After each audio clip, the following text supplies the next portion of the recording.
yourself nonstop. Yeah, is that how life is? Mm-hmm. Just runner, busy. Let's see what this one. Do you ever get time to just kind of enjoy yourself? Oh yeah, yeah, This is the best time, right? yeah, exactly.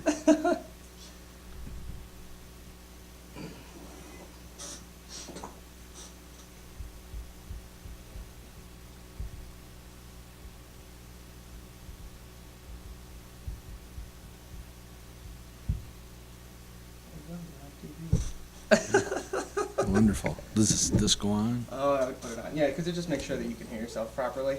Okay. I do apologize about the snake, No problem. just because the snake in the middle of the room is just, once again. And for all the sound matting I put on the wall and everything like that, you still have like kind of like a little reverb in your ears. Yeah, I guess a little. So somebody said I just need to repad probably like parts here, or I need to turn the sensitivity down to like almost an abysmal level. Okay. Hi, we're here, live on record. Derek Annechino of the Aquinas Institute, football. How you doing? We're here the day before the Super Bowl, and we're going to be talking his life, and we're going to be talking something about football probably. That's the hope. Sounds good. That's why I brought you in. So where are you from? What's your story? I grew up right here in Rochester, in Greece. Middle class upbringing, Mhm. you know, 2-parent household. Dad worked his tail off and kind of instilled that kind of work ethic in myself and my siblings. And Mom was a homemaker, so she was always around and always making sure we did the right things. You know. What did Dad do for a living?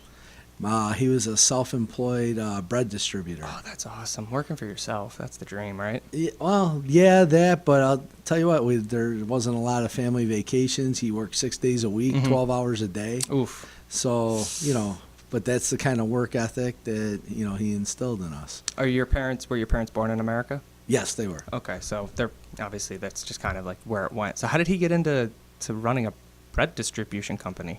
To be honest with you, I'm really not sure exactly. I think a friend of his ran a local bakery. Yeah. And they were looking to get out and, get the bread distributed. And, he bought a truck and that was it. It's like those people who know fishermen and stuff like that, and then you become a monger. You're like, Yeah. how'd you get into this? I just know a guy. Yeah. That's cool, Pretty though. much it, yeah. So what was your childhood like then, growing up in Greece? Because was it anything like it is now? As far as... Like Greece has this stigma where it's kind of more, I don't want to say run down, but it is more west side, east side sort of thing. You know what I'm saying? Oh, yeah, there's always that kind of rivalry. I'm a true west side guy, no Yeah. doubt about that. But, no, I mean, it was, at the time, it wasn't as, populated. When we first moved there. I think I was 4 years old. That's why we lived in Charlotte originally. So still the west side, yeah. Yeah. And then moved to Greece. I was like 4 or 5 years old. And, it wasn't as populated. It was great upbringing. Because it's blown up significantly over the past. Oh, yeah, absolutely. Since I've been born, even that and Gates and Chile, all the they're going and they just keep pushing and pushing and pushing and pushing. Yep. Yeah, absolutely. But I still live in Greece today. I love the community. That's where I came from, and that's what I'm about. I appreciate that. That's awesome. So obviously you went to Greece for your upbringing. So kind of what was your childhood like? What did you do? What were your habits? What were your hobbies? Pretty much like any other kid. My parents had us heavily involved in sports activities. Myself, I believe it or not, I used to play hockey as a kid too. Yes, that's Played awesome. hockey, baseball, and football. And my sister was a cheerleader and into soccer. My brother was a football, hockey, and baseball player as well. Yeah, so you guys were Although into all the good sports. Yeah, he took off more into hockey, but he still played football, and I got bigger and bigger, so the football kind of took over, and the hockey kind of weeded itself out by the time I got to high school. That's always such an interesting one because I know a good amount of hockey players, and I never realized that hockey players usually aren't the tallest people in the world. They just look so huge with the giant spikes on their feet, just skating around. One of my really good friends, he's 5'10", and on skates he's 6'4". You're like, but then they get off the skates and you're like, oh, you're shorter than I am. What is this? So what's the difference for you in your mind between being a hockey player and being a football player, obviously they're very, very, very different physically and mentally. Probably the biggest difference, believe it or not, and all my football guys are probably going to be like going crazy, but hockey players are the toughest breed around. They're very tough, yeah. You know what I mean? They'll take a puck in the face, go get 20 stitches, and then be back out there. Yeah. And I'm not saying that a football player couldn't do that, but there's nothing usually flying around that's going to hit you other than another body. Yeah, and that's a different animal altogether, body versus puck. That's got to even be even harder, in my opinion, is tracking the puck. You're looking for a little round disc on a giant plate of ice. Oh yeah, no question about it. Like I have friends of mine that aren't into hockey. They're strictly football guys, and they're like, don't watch it, can't follow the puck. Mm-hmm. I've never had a problem with it, but like I don't know, I want to say maybe 15 years ago, the NHL experimented on TV with putting a blue shadow over the puck everywhere. I was just gonna say that, yeah. And that bothered me. I'm like, if you can't follow the puck, you shouldn't be watching hockey. It's like when you're watching football and they do a play action, and then all of a sudden the ball disappears. You're like, "Where's the ball?" Yeah. Yeah. No, that's exactly what it is. That's so funny. Yeah, so I never got into the blue thing that the NHL did on televised broadcasts. I'm glad they got rid of that. So when did you actually start playing sports? I think I started playing baseball. I was probably 6 years old, playing t-ball. Yeah. And, went into that. And then I think we could start playing in hockey, too. It was right around the same time. And then you couldn't play football back then until you were 8 years old.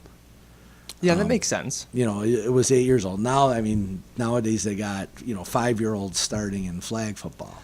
I saw a video, and obviously you're going to understand this as a football coach, of 5-year-olds doing the Oklahoma drill. And horrible. Isn't that illegal? I thought that drill was banned. As far as I'm concerned, it's banned. I don't know if there's anything official on the books about it, but because I saw that video, I don't see a need to do it, especially at that young. I don't see a need to do it ever. It's such a dangerous drill. No, yeah, there's absolutely no reason to do it. I mean, everybody talks about the safety of football nowadays. Nowadays, it's about as safe as you could possibly make it. I mean, with anything else happening, you could get hit by a car walking down the street. Oh, true. You know what I mean? So nothing is going to be perfectly safe, but the way we're taught to teach tackling now, the rules that are in place, everything else, football has really never been safer. Is it the belly button rule for tackling? Like you always look at the belly button? We teach it different. We teach the Seattle Seahawks tackling method. Everything is, your head to the near hip. You're taking your head right out of the equation, and you're trying to do all the tackling with the shoulders. Yeah. Back when I was being taught how to tackle, and I was an offensive lineman primarily, so I didn't really have to tackle all that much. When I was playing youth, I played a little bit of defense. Everybody was like, okay, get your head across, put your face on the football, everything else. Yeah. And that would mean you're putting your head right in, across the body in harm's way if it wasn't there. And someone's just going to everything was get get your head to the football. Yeah. Nowadays it's you're teaching near shoulder to near hip, your head to the near hip. Yeah. Kind of like head to cheek, your head to his butt cheek when he's running. And then that also stops it from any gyration, really, when you're smacking into it. If you happen to smack into somebody. I mean, you're gonna run into people, and it's gonna happen. But I mean, it's about as safe as you could possibly teach it now when you're teaching, and it's broken down into progressions, and the amount of hitting period in practice is greatly reduced. I mean, we don't really hit all that much in practice. New York State has restrictions on how much you can hit, and we don't even hit what they tell you can hit. Yeah. You know what I mean? For us, we like to have our kids ready to go on Saturdays and not beat up going into the game. You know what I mean? So we do a minimal amount of hitting in practice and everything else. And in my opinion, the game it's as safe as it's ever been. What's your opinion on taking out the pads to reduce people wanting to charge full clip at somebody and smash into them? Because then you're going to feel as much of the brunt as the other person. I don't think that's a good idea. No, I don't think that's a good idea. I mean, in my opinion, you need the pads to be safe. So you you're maybe not going to get a concussion, doing that. But I mean, you might break an arm or something. The shoulder pads, everything is, in my opinion, everything is the way it should be. Yeah. And you keep, if they can make a helmet that absorbs more impact, and that would be helpful too. But at the end of the day, it's, a lot of the concussions are the sudden stop and your brain kind of moving around within your skull. Well, do you feel like there was more injuries back, like, let's say in the 80s and 90s, like in the NFL versus now? Like, I can't tell you one game that I haven't watched where 2 or 3 people haven't been carted off the field. I don't think there's more injuries per se. I think they've always been like that. But now it's like anything else. There's a camera on everything. And at an NFL game, there's, 30 cameras there or 40 cameras there. And they see every angle. They see everything that's happening. I don't think there's any more or less. I mean, I'm sure the NFL has done studies on that. Yeah. I don't know, but I think things like their protocol, if done right, are a good thing. If you see a guy that, took a good shot, you bring him out and evaluate him. Yeah. And that's what we're trained to do as well. That's why that the helmet off rule is so fun, because your helmet came off, sorry, get out. We got to make sure. It could have just been the helmet came off, or there could have been something that goes on. And it's a nice rule that they instated, because if I'm not mistaken, there was a point where it didn't matter. It was just put the helmet back on and keep playing. Yeah, they send you out for a play if your helmet comes off. I'm thinking that was more or less to get kids to actually wear the equipment right. Because what happens is they loosen up, they think they're cool, they'll leave a chin strap unbuttoned like they're in the pros. That was just, okay, it's there for a reason, put it on properly and wear it. And if the helmet comes off, sometimes you'll see a helmet get popped off just because, a kid on the other team got his hand up and knocked it off. It happens. But for me, I like to see when a big hit happens, they will tend to, okay, hey, check that guy out. That's what we do. We have assistant coaches on our sideline. Myself, if we see a kid that takes a good shot, okay, bring him off and let's let the trainer take a look at him. That's one of those audible shots, the ones where you hear crunching. You're like, oh God, get him off! Come on. Yeah. That's why we have the trainer there to come and do it. But in my opinion, the game it's as safe as it could be at this point. And my son plays. And there were times early on when I started coaching, you would see things. I'm like, if my son decided he didn't want to play, it wouldn't break my heart. Yeah. But he does, and I wouldn't stop him either. Because I'm happy about that you literally just said that, because a lot of NFL players or just professional athletes in general say they won't let their kids play the sports just because they know what they've gone through. And it's one of those, like, you can't do that, because the only reason you've been able to say that is because you've been there. But there's also the whole aspect of maybe somebody doesn't have an option. Maybe somebody thinks that's their way out, or maybe somebody's just super passionate and super gifted at that one thing, and it's like, why stop them from accelerating at that one thing? I agree. I agree with exactly what you said, and you can't put your kids in a bubble. If, like I said, if he didn't want to play, I would be okay with it. Yeah. But he did. He's been around it his whole life. I mean, it would have been a long. If my wife and I were to say, "Look, you're not playing football," then I think we would have one heck of a fight on our hands. Yeah. He would have. We would have one heck of a fight on our hands, and we think about it, he plays offensive line, so he's getting dinged around all the time, and he's a bright kid. So, in the back of my mind, I wonder, gee, is it going to hurt him down the road? I don't know, but you got to remember yourself, though. Do you feel like you're any different now that you played the sport? Like you're slower, you're whatever it is, or no? I don't know if that's just because I'm getting older or what.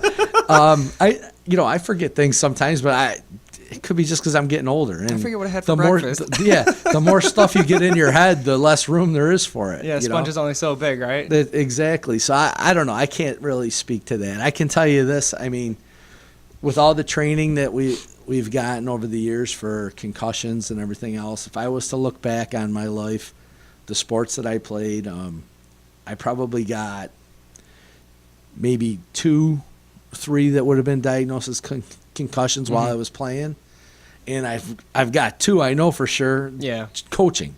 Oh, coaching. Coaching. How did you get concussions while coaching? Are you not in the game? Not in the game, but substitute nose tackle. Yeah, no. Oh, the first one, it was in practice. Yeah. And we had 2 kids get into an altercation during practice, Dang. and they were getting after it pretty good, and we broke them up. And one of the kids was so ticked off, he, took his helmet off, turned around, and threw it. And I was standing like 3 feet away from him, and it dotted me right in the head.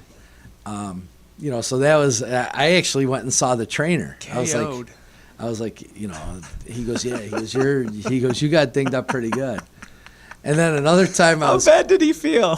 Did Oh yeah, he feel terrible? he felt awful. Probably It felt was, awful. it's an emotional game. He just sees a goat. He's like, no. Yeah, I mean, no, it was like from me to you Oh, apart. my That's how God. close we were, because I just kind of got in the middle and pulled him away from the altercation.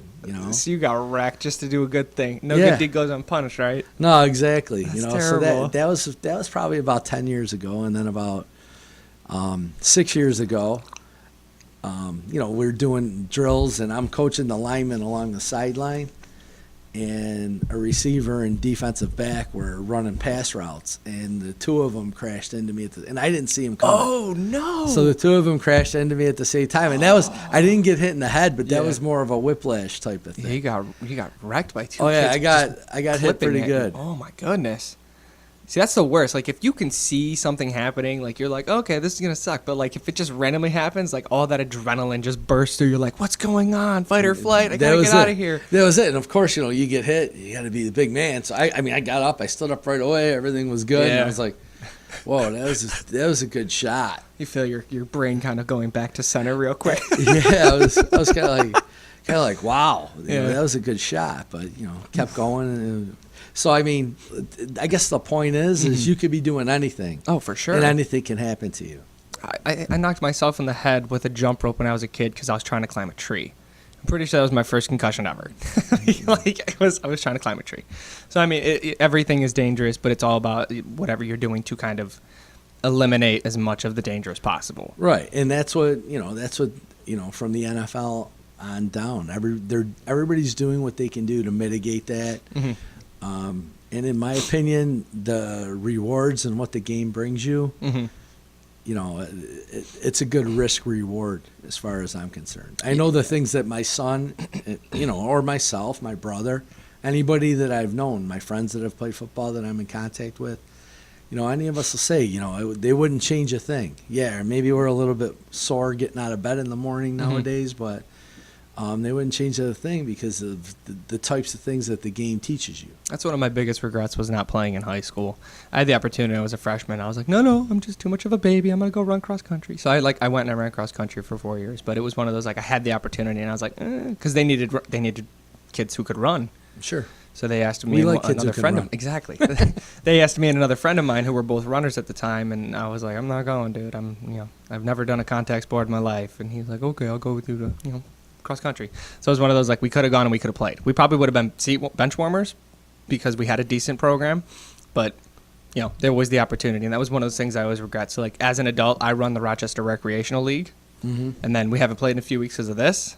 But when we tackle, we call it hugs because we do upright tackling. So it's if you hit the ground, that's a foul. Okay. Because we don't need anybody getting concussions. So I mean, in No, 3 years, this exactly. is the worst injury we've had. We've had a couple black eyes. We had a sprained foot. But it's the safety thing because most of the guys work labor jobs. Most of Yeah. the guys work customer, and you don't need to do that. No, there's no need. I mean, I played flag football for like a year after college, and within the first couple of weeks, I got hit in the nose and broke my nose. And my dad was like, not for nothing. He's like, but you're working now. What if you would have broke something else and you're out of work? Yeah. And you lose your job. Yeah. So I was like, you know what? You're right. Yeah. That's what And- this is all about. And that was it.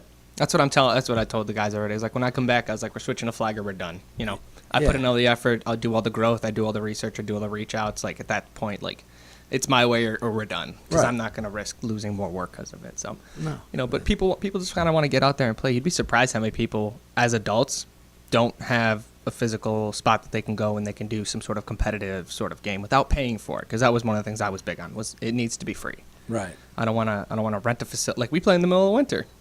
Who cares? But I mean, so being part of like the youth programs for you, obviously you said you fell more into the football direction of things. So at what grade were you like, I'm pretty much going to commit to football? So off season, on season, I'm going to use this. My academics are going to reflect this. Well, I tried out for high school hockey at Aquinas up until ninth grade. Mm-hmm.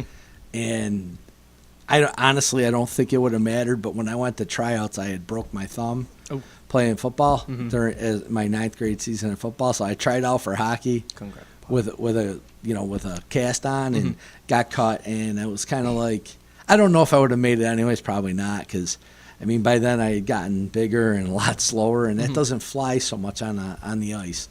So probably at that point in time, I gave up hockey and concentrated on football, and spent my time lifting and working out. I mean, academically, and it's the same way in our household now too. My dad didn't go to college. My mom didn't go to college.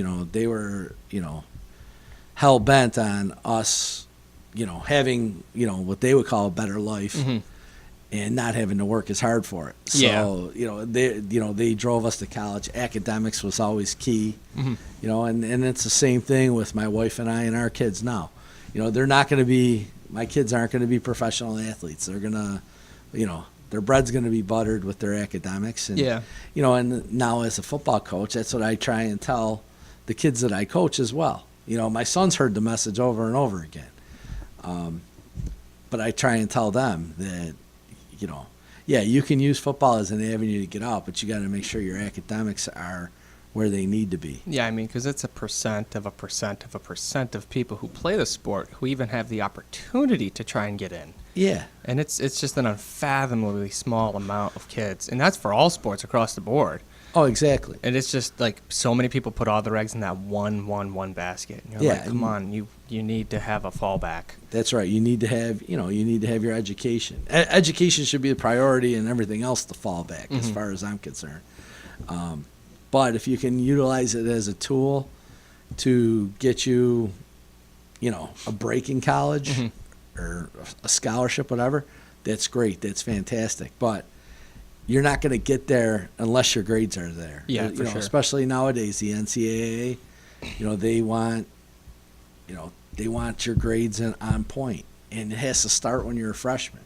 Well, I'm curious about some of those kids though, because I feel like a lot of those kids are either barely skimming by or somebody's doctoring the books. Because and I'm not saying that the degree of your intelligence is based on how you talk, but I'm saying a lot of it comes across. Like when you see some of the guys float across the screen, they say their name, you're like, what's your intelligent quotient? Like, what was your GPA? Like, I can't imagine at any point in time you were anything, an average or above student. Like, how did you get into the NFL? Because they pride themselves. They have the Wonderlic test. They have the NCAA program that they pull from. They have the academics as being higher than everything else. But it's one of those, like, some of these people, you look at them and you're like, I don't even think, like, you're qualified to flip a burger for me. It's just confusing. Well, I'm sure that, different, schools in the NCAA have different standards. I mean, they should have the same standard, but for sure. If you're talking we'll say a Stanford or Northwestern or Notre Dame, versus an Arkansas or SEC schools, they tend to get a bad rap. I'm sure there's some really good SEC schools too, but their qualifications for even getting into the school are a little different, but the NCAAs are the same, and somebody must be meeting them somewhere. Yeah, somehow. For sure, they have to be. You know what I mean? And as far as what they're doing, my experience with, kids going to college is, they're looking at these things, and you got to get there, and that's what we got to, we got to do to it. A kid could have could have done lousy his freshman year in high school. Well, guess what? Those grades still count. Yeah. Your ninth grade English, your social studies, they go on that report for your core classes. And if you're, if you're just getting by then, and you better start doing it earlier before it's too late. Yeah, for sure. I mean, it's just part of you need to be in the program the whole time. It's not just, this isn't a free ride. You need to be part of that system. That's right. And obviously coming from a private school side of things, it's one of those, not only now are you're you're paying for it. That's the big thing. It is coming out of someone's pocket, specifically not the taxpayers, to get you into that program. So you need to make sure your academics match your, extracurriculars if that's what you're choosing to do. Absolutely. So we were talking a little bit before about, how every single person who comes through those doors, they pay. Yeah. Do you see that? Do you see a difference with that between the kids part of like the Aquinas program versus some of the other school programs where they realize they're like, okay, there's a lot on the line here. Like I can't be sloughing off. I think that we do get a more motivated group of kids, and that helps within our athletics. I could tell you this: if my kids weren't, I was telling you, I have one that's in college. She already graduated from Aquinas, and my son and my younger daughter are currently there. If they weren't getting the job done academically, they wouldn't be there. So that's motivation for them because they like it there, and they want to stay. Is it frequent that you'll see kids who come in and they're just like, blah, blah, blah, I'm part of a certain program, it's not going to matter, and then all of a sudden reality check smashes in, and they're like, oh, I messed up really bad? Or is it just, they're gone and you never hear from them again? No, I mean they'll realize it. We have pretty stringent academic eligibility policies, and if they don't make the grade, then they don't get to do the extracurricular activity. So that's a motivator for them, to do well. Yeah. But you're talking parents are paying anywhere. Tuition's like $10,000. You're paying a lot of money a year to send your kid there. You want the bang for your buck in that case. Yeah, that's a good used car every year. Yeah, so you're talking about, motivation right there from the parents are going to be pushing them. So you tend to get a very motivated kid, and that helps in athletics as well because they're that's the type of kid that's going to be driven his whole life and everything that he does. Yeah, and that helps you out on the athletic side. So I wanted to actually go back though, because I think we just kind of glazed over this. So in high school, you played offensive line. What was your position? I played center. So you were how is that? Because in our recreational league, we have a rule. So you can either start with the ball in your hand and you can touch the center, or they have to snap the ball. Okay. So obviously, as someone who didn't play collegiate in high school or college or something like that, for me the big thing is we have it so they can't line up on your face. They have to line up off to your side, because the last thing I need is to get checked and shoved down into the dirt and get my head smashed into somebody else's head. Like I feel like the center is one of the more difficult of the line positions because not only are you snapping the ball, you're trying to calculate distance to the quarterback, you're trying to make calls on the line because now you're a shot caller as well, and you also have somebody who's just looking you right in the face while you're focusing on one other thing at the same time. Yeah, I don't know. Speaking as a lineman, I think all of them are tough. It's a lot different. When I was playing, we didn't really have shotgun too much. Now, just about everything is shotgun. If you're under center for snapping the ball, it's really, more of a rarity nowadays. Even though we kind of went back to that this year. I don't know. All of the line positions are tough positions, just because. You're being physical every play. There's a lot of technique to it. There's not much glory involved with it. No. Everybody knows when you make a mistake. That's for sure. If somebody else makes a mistake, maybe they can get away with it. Yeah. But everybody can tell if you make a mistake. So, as a kid growing up, and my line coach still coaches in the area too. Oh, that's cool. Yeah. He's still a coach in the area. He used to say the only people that are ever going to notice you when you're on the football field are your mother and your offensive line coach. That's it. That's so funny. That's it. That's what he used to tell us. That's so sad too. That's what he used to tell us, and he says he still uses it. We're pretty good friends. He actually coaches over at McQuaid. But I mean, even because we've been playing for like 3 years. For me, when we have a certain number of people, we play with an offensive line, and that's one of the more important things for me. Is I don't care if we have people out there who can catch, people out there who can run. I need somebody who can give me enough time behind the line to make sure that I can get the ball out and get the ball where it needs to go. No question about it. I mean, you could be as good skilled as you want, but if there's nobody there to what I call protect the money men, then you're going to be in trouble. Well, you see that all the time now too. Like when you have a fallen apart offensive line, not even just based on injuries, just based on people who are definitely not up to snuff for that position. Right. And the quarterbacks just get destroyed. They get stuffed. Running backs get mashed behind the line. Fullbacks can't get through to clear the way. You know, it's crazy because they're literally the line that you now need to go over in order to progress the ball. And a lot of people just see it as, oh, here's the guys who are going to block these dudes. Get your way. Watch your backers and stuff like that. But it's pretty. That's the quarterback's favorite people right there. Oh, absolutely, and it should be. Look at Zeke Elliott. Zeke Elliott, he bought out the entire offensive line these like expensive Gators or something like that. It's like, here, thanks for breaking gaps for me, guys. Like, yeah, that's how it should be. I mean, without that, and defensively too. I mean, you're not going to be able to be as successful defensively unless you have a good defensive unless you can line. Get pressure on the quarterback or the running backs. Yeah, for sure. That's all there is to it. So those guys, they don't get a whole heck of a lot of glory, but they're a very important part. But as far as playing center, like my son is our current center. Mm-hmm. So that's got to be nice for you. Yeah, it's interesting. It's been interesting coaching him, but he has to do a lot. We ask him to do a lot more than I was ever asked to do. Why? Back in the day, we didn't, we had line calls, but, everybody kind of made them. Now he comes up to the ball, he'll call out the defensive front, call out the middle linebacker, and then, all of them will make their line calls, everything else, and then he's got to snap, block, do all that other stuff, and that's asking him to do a lot more. Plus nowadays, he's asked a shotgun snap. I never had to do it, so there's quite a difference in that, generation. That's a good skill, though. Between. Oh yeah. He does a good job at it. So he's asked to do a lot more than I was ever asked to do. So you're saying he's better than you were? Oh, absolutely. He's got the experience right there. Absolutely. That's awesome. But the key to them dudes is all five of them have to work as a unit. Oh, for sure. And they have to be, and they have to be tight. And you're going to have, a good solid offensive line if all five of them dudes are all hanging together all the time, and they got each other's back, because that's what you need up there. So, and that's one of the great things that football teaches you. The list goes on. The list goes on and on, but it's teamwork.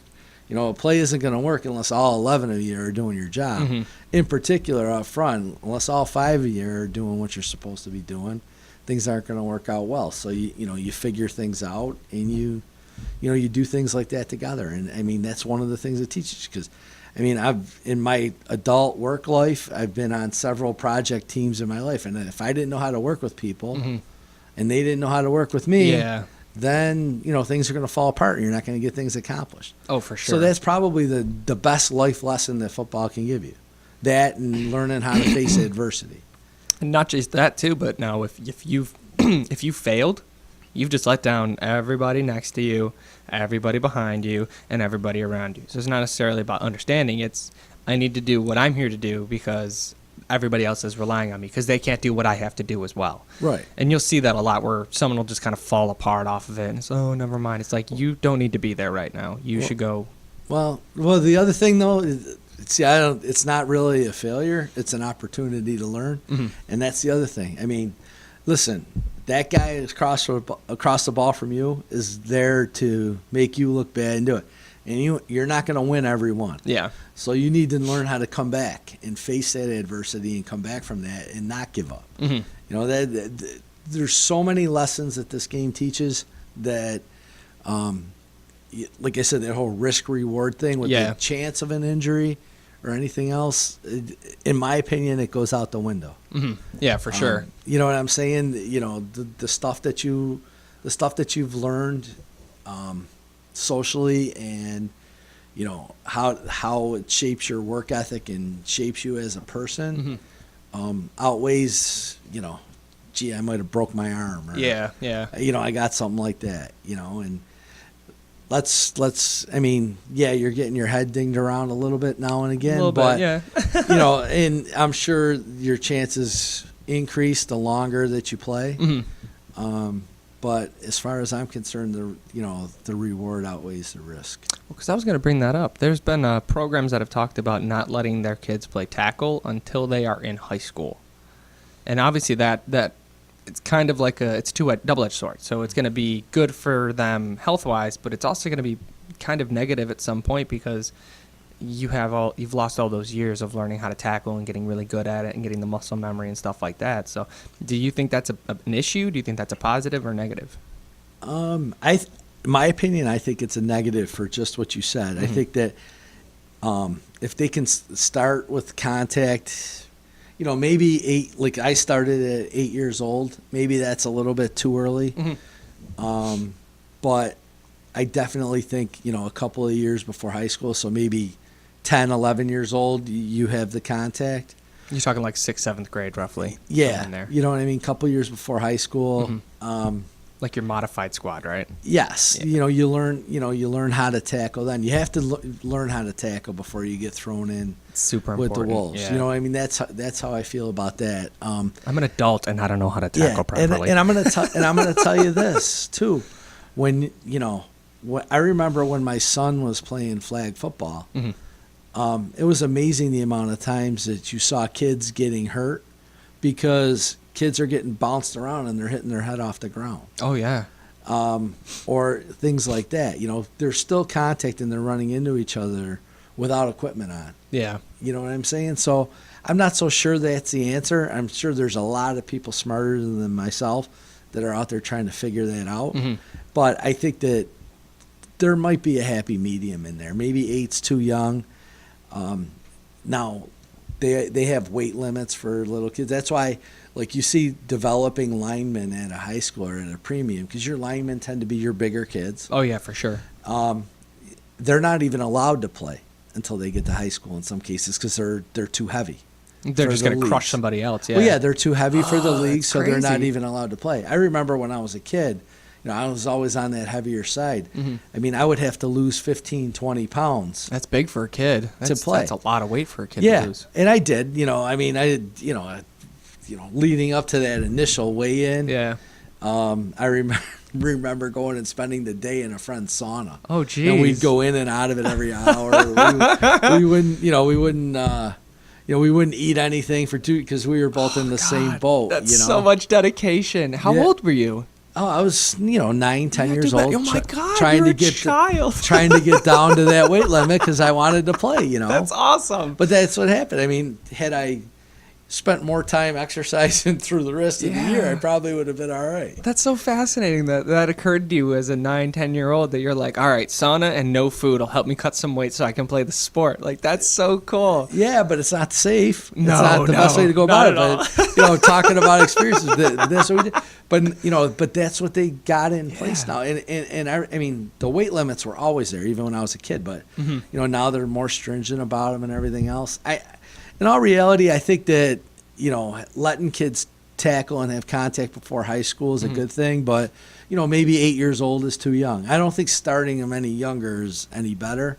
Maybe like once a week when you're on modified, you gear up, you practice like that, but you still kind of play more soft settle. Well, or maybe only gear up for performances. Yeah, you still have to practice. I mean, I'll tell you this, like if you were to come to one of our practices, our running backs could be carrying a dozen eggs and they wouldn't break them. Oh, that's really cool. They don't get hit. That's really cool. Our running backs, if they do, it's typically by accident. You got to remind me if I forget, because I want to talk to you about your team, because you guys have quite the story for this year, but I'm still on you. So obviously, there's two big points that I want to cross over. The first one is like strength and conditioning. When you were younger versus now when you're a coach, and also, going into college, those two big determining factors. So for strength and conditioning, I know I griped with another, he played football in high school, and we were like, they need to be in there, they need to be grinding. You don't have to be on the field every day to get good at football. You need to get your body right to get good at football. And that's one of those, like, I don't really recall often seeing kids training really hard, trying to get better, faster, stronger, smarter out of football. And that was one of those things to me. It's like, that's partly the more important thing. Is like, and then somebody argued, they're like, well, it's more off season. That's when you do the strength and conditioning. But I mean, what's your opinion on this when you were younger versus right now, like the strength and conditioning side of things? Oh, shoot. Well, we would show up, when I played, we would show up on whatever that Monday in the middle of August was for double sessions. And show up, go through double sessions. You did your conditioning, everything else then. Nowadays, it's year-round. Like currently, we train 3 3 days a week. Yep. And we've added a fourth. That's why I was huge. running a little bit late today. How strong are your kids? Oh my They're- God. you know what? It's strength, but it's about being in shape. And If you tell me you got a kid who can squat 500 pounds, I'm leaving right now. we have. I don't know if anybody's actually hit 500 yet, but we have a couple that are doing about 420, 430 for 4 reps, 5 reps, things like that. I mean, my God. they get they're getting strong, but they're getting in condition and they're learning things. But I mean, it's a total package. I mean, we're a small school, Yeah. numbers wise, so we encourage our kids to play the other sports. Yeah. I guess this is like me on my soapbox right now. Do it. Get on the soapbox. If you're a coach and you're telling your kids to only play football, or you're telling your kid only play basketball, you're doing them a disservice. Yeah. Because one, they're going to get burned out. Football's not a year-round thing, but you can condition and be in shape. But you can also be, if I got a kid that's playing basketball or playing lacrosse, they're competing, and that's the key. That's good, yeah. They're competing. To have a kid specialize and do one thing, I don't think it's fair to the kid. And there's parents that are, they'll do that. They'll have the kid, okay, you're only going to do this, and this is going to be your ticket to whatever. But first of all, let them enjoy being kids. Yeah. Let them try different things out. Who knows? They might find they like something better. You might also get those kids who go from football and they're in basketball and they make a friend and they're like, hey, you should come try out for football next year. And then all of a sudden you got this. Listen, there's all kinds of This is so benefits cool. to kids doing different things. And, if you have a coach that's saying, you're missing workouts, like if we have kids, we're training Monday, Tuesday, Thursday, and then we've started training on Saturday mornings. If you're at another sports practice, you're excused. You don't have to worry about it. Yeah. If you aren't doing anything, well, yeah, then I want you there because you got to get ready. But to have a kid, to tell a kid, yeah, no, don't play basketball or don't do this. Make sure you're at practice.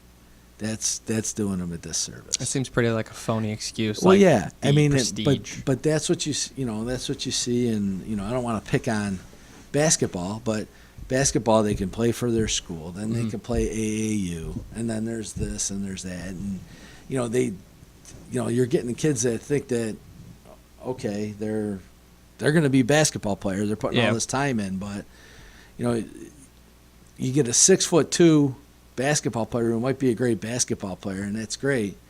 But they're a dime a dozen. I mean, there's hundreds of them, thousands of them. You know what I mean? And those opportunities aren't there. But if you get a 6'2" kid who's athletic and has great body control, he's going to have an opportunity to play a receiver in college. Oh, for sure, yeah. You know what I'm saying? So but there's with playing AAU, doing this, doing that.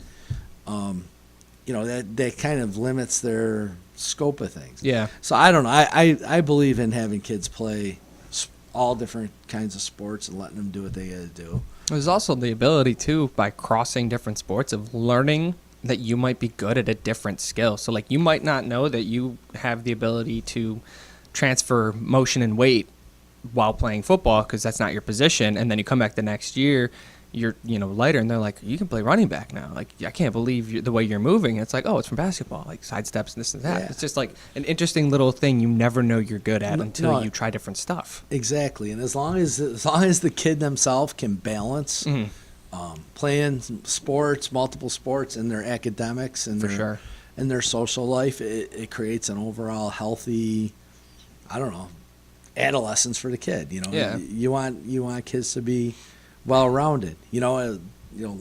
Last year, I had a couple of football players who were in the school performance of Sound of Music. Nice. In the spring. That's cool. And it was cool. And it was two kids that went outside of their comfort zone, and they were doing it, and it was great. It was great going to watch them. That's so cool.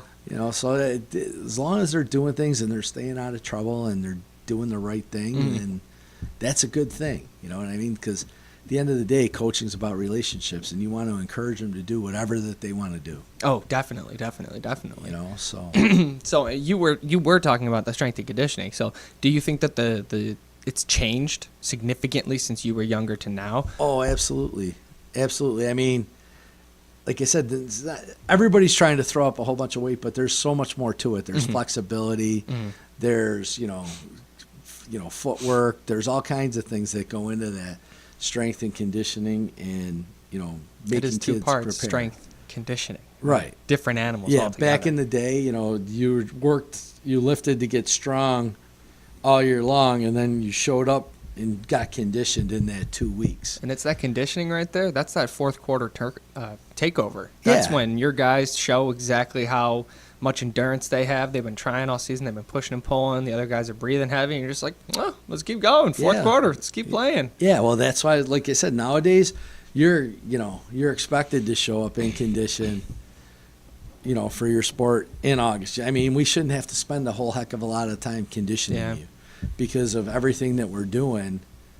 You have the opportunity to be in shape, regardless of whether you're doing, football-related activities in the off season or playing another sport. There should be some sort of conditioning, everywhere around. I mean, at Aquinas, That's where that balance comes too, where you're Sure. like, play another sport. It keeps you in sure, shape. it keeps you in shape. It keeps you competitive. Keeps you accountable. I mean, at Aquinas, our athletic director has made a point with every sport in the athletic program. You're going to be in season in the weight room 2 days a week. That's cool. I like You know that. what I mean? So, it's all about, keeping you injury free, in shape, keeping you strong because, these seasons are long. Oh, yeah. And he made a point, and that, and it's great, during our football season, and now everybody's doing this, so Yeah. it's not like it's, splitting the atom. Yeah, but you've got secrets, man. You've got to have secrets. Nah, there's no secrets, man. You gotta have 'em. Everybody's doing that now, but I mean, it's mandated, and and we have strength and conditioning coaches. You have that strength and they just conditioning work in coaches? the, yeah, That is they just, awesome. They just work in the weight room. Oh, my God. That's so cool. And they work with every program. Yeah. My daughter is a soccer and a softball player, and she's in that weight room 3 days a week. Yeah. The lacrosse team is in there 3 days a week in the off season. Once lacrosse season starts, they're in there for 2 days a week. Yeah. Everybody's always lifting in football. So football is kind of like a non, entity as far as that goes because, you always lifted in the off season. Yeah. And during the season, you always lifted a couple days a week. Mm-hmm. And we still lift on Mondays and Wednesdays during the season. And then games are Fridays? Usually Friday or Saturday, Yeah. depending upon, where it falls. If the school you're going to has lights, they like to play on Friday nights. Yeah. Yeah, but I mean, we find a lot of our games, even though we have the lights, are going on Saturdays, because we have a lot of out of town teams that come in, and it's tougher for them to travel on Fridays. Well, you guys, do you have the new stadium now, or are you getting the new stadium? Oh, we've had a newer facility for the last 13, 14 years. This summer, it looks like our turf is going to get replaced, so Nice. that'll be good. But the stadium's good. I mean, we've had it. We have a great setup at Aquinas. It's gorgeous. Our field house weight room is all state of the art, and everything is great as far as that goes. And we have the people that are willing to help us out and use it. Like I said, we have 4 strength coaches. The football coaches can go in there and watch our kids, but we got strength guys working with them. Yeah. And that's what they do for all the sports, But the big thing, that the athletic director says, a lot of times you're not going to see, say, a basketball team or a hockey team in the weight room during their season. They'll lift and condition in the off season. Yeah. But it's, at Aquinas, it's like, okay, during season, you're going to be in there a couple days a week, and that's always now it's like second nature. But 10 years ago, you weren't seeing that. Now, and like I said, now everybody's kind of doing it. Everybody does it. But Anthony always said, from day one when he got in there, I want them doing this, and that's what we do. It's a good way to do it, too. Yeah, and so our kids that, we encourage them to play other sports, and they come in and, they're in good shape. Yeah. They're in good shape. So and it only helps us out as a program. And then that obviously helps as they get better into the future, and injury prevention for sure. Absolutely. I mean, one thing, we've had a few successful years over the years, and there's, a couple of things that are constants in those years where we've won state championships. And one of them is we're able to stay injury free. Yeah. And the other one is that you have to have a little luck. Yeah. Those two things, you can do everything right, but you got to have those two things every year to kind of, get you to that point. Doesn't hurt to stack the deck a little bit, right? As far as injury-free and preventative maintenance, and I mean, being you 100% up on it versus we're just gonna go out there and try and do our best. Come in with the book ready, as it were. Yeah, you work, you do this, you have a plan, everything else. It's great, but you're gonna need a little bit of luck along the way, and you're gonna need to stay injury-free. And that's what all this strength and conditioning stuff does. And everybody's doing it now. It's not a secret. You know what I mean? There's a lot of great programs, and there's a lot of great football played in Section 5. And it's not a matter of doing it. If you're not doing it, you're not going to keep up. Plain and simple. We've got a pretty intense section here too. I mean, I recall I was actually just talking to one of the guys at the gym the other day, and his kids were part of I think it was the state's champions Rush Henrietta team a couple years ago. Mm-hmm. I was like, what? Because I remember when I was in part of that program, we weren't like the best program, and it was one of those it's great to see that program turned around and was able to make leaps and bounds. And obviously, a lot of that comes with the technology, with the knowledge, with the ability to kind of get your kids where they're good at. And I did want to ask about this because you said you have a pretty small program. So do you have kids who are playing both offensive and defensive positions just because you don't have a large program? Like, how big's your program? We have, right around 100 kids in the program through 3 teams. It's not a big program. So our junior high, I mean, sometimes it gets up to 120 kids, Yeah, but over 3 squads, it's like 30-something kids. Right, roughly. Yeah. Like last year on our varsity, throughout the whole year before we had JV call-ups, we had 39 kids. So there's not a lot of room for injury or anything like that. No, there's not a lot of room for injury. And if we can keep our bigger kids, our linemen, playing only one way, that would be a huge plus for us. Keep your quarterback protected, your backfield safe. Yeah. So if we can do that, we try and do it. But at the end of the day, ultimately, we're going to have our 11 best kids on offense playing, and 11 of our best on defense. And if 3 or 4 of them are going both ways, then so be it. That's just the nature of the beast. Some of those kids like that too. Oh yeah. Listen, kids will play Iron Man football all day long. And some of them, they're like, well, why can't I do this? Well, we need you here. And by the time all is said and done, with certain, especially offensively. Well, actually, both offensively, but offensively, you may have 15 different formations.